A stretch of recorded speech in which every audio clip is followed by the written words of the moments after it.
नमस्कार दोस्तों। आज हम बात करने जा रहे हैं एक चौंकाने वाले लेकिन उम्मीद भरे बदलाव की। एक तरफ दुनिया AI, chat GPT, digital classroom, tablet की बात कर रही है, वहीं दूसरी तरफ स्वीडन और फिनलैंड जैसे सबसे डिजिटल देश अब बच्चों को वापस किताब, कागज और कलम की ओर ले जा रहे हैं।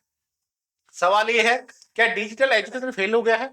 क्या एआई पढ़ाई के लिए खतरा बन रहा है? और भारत को इससे क्या सीख लेनी चाहिए? आज का ये वीडियो आंखें खोल देने वाला है। वीडियो को अंत तक जरूर देखिए। दोस्तों, हाल ही में एक बड़ी खबर सामने आई है। स्वीडन सरकार ने अपने स्कूलों में डिजिटल पढ़ाई को कम करने का फैसला किया है।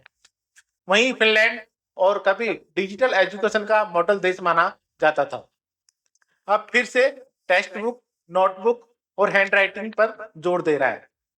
ये वही देश है जहां सबसे पहले टैबलेट क्लासरूम में आए, जहां किताबों की जगह स्क्रीन ने ले ली थी। लेकिन अब वही देश कह रहे हैं डिजिटल बहुत ज्यादा हो गया है। अब सवाल उठता है, आखिर दिक्कत क्या आई? बच्चों का जो कॉन्सेंट्रेशन है कम हुआ। रिसर्च बताती है कि स्क्रीन पर पढ़ाई से ध्यान जल्दी भटकता है। नोटिफिकेशन, वीडियो और गेम दिमाग को थका देते हैं। रीडिंग समझ कमजोर हुई। डिजिटल टेक्स्ट में बच्चे बच्चे स्किम करते हैं। गहराई से पढ़ने की आदत खत्म हो जाती है। मेमोरी पर असर पड़ता है। वैज्ञानिक कहते हैं कि हाथ से लिखने पर दिमाग ज्यादा एक्टिव होता है, लेकिन टाइपिंग में वो प्रोसेस नहीं होता। मेंटल हेल्थ इश्यू, आंखों पर जोर, नींद की कमी, चिड़चिड़ापन, अकेलापन, ये सारी समस्याएं बच्चों में देखने को मिली। दोस्तों, एक बहुत ही अहम बात, जब बच्चा हाथ से लिखता है तो दिमाग में कई हिस्से एक साथ काम करते हैं। सोचने का हिस्सा, याद रखने का हिस्सा, शब्द को समझने का हिस्सा। यही कारण है हाथ से लिखी चीजें ज्यादा समय तक याद रहती हैं, जबकि टाइपिंग में बस उंगलियां चलती हैं, दिमाग उतना एक्टिव नहीं होता।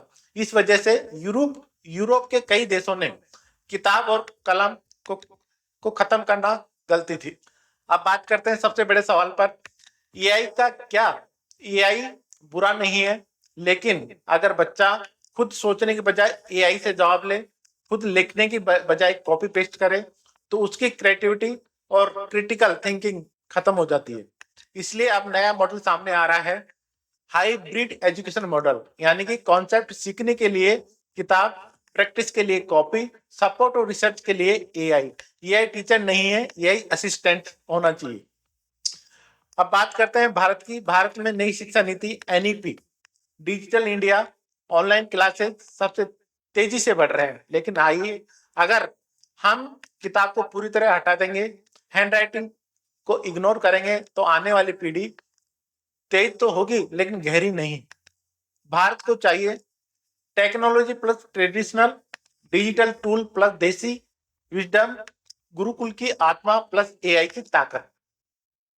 बस में पढ़ाई होगी, स्मार्ट क्लास भी होगी, लेकिन किताब के साथ एआई टूल, लेकिन सोच इंसान की, जो देश में ये बैलेंस बना के रखे, वही असली लीडर बनेंगे। स्वीडन और फिनलैंड ने यही समझा है, और शायद यही उनकी सबसे बड़ी समझदारी है। दोस्तों, एआई का दौर है, लेकिन इंसानी दिमाग की नींव किताब, कागज और कलम ही है। अगर ये वीडियो आपको पसंद आया हो तो लाइक, चैनल को सब्सक्राइब करें, कमेंट्स में बताएं डिजिटल वर्सेज बुक्स में किसके साथ है। फिर मिलते हैं। धन्यवाद।